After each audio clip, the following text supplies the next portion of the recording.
Pinalalakas ng Philippine National Police ang koordinasyon nito sa iba't ibang international law enforcement authorities upang matunton at madakip si Cassandra Ong, ang itinuturing na pangunahing personalidad na konektado sa kontrobersyal na Philippine Offshore Gaming Operator o POGO Hub na Lucky South 99 sa Porac, Pampanga. Kumpirmado ito ni PNP Acting Chief Lieutenant General Jose Melencio Nartates Jr. na nagsabing pinalawak pa ng PNP ang pakikipag-ugnayan sa foreign law enforcement agencies upang matukoy ang eksaktong kinaroroonan ni Ong. Ayon kay Police Lieutenant General Nartates, ang hakbang na ito ay tugon sa direktiba ni Pangulong Ferdinand Bongbong Marcos Jr.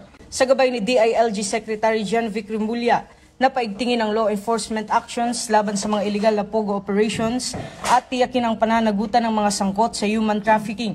Dagdag pa ng PNP, nakahanda silang maglunsad ng mas pinaigting na operasyon sa oras na matukay ang lokasyon ng puganteng si Ong upang tuluyang papanagutin ito sa batas.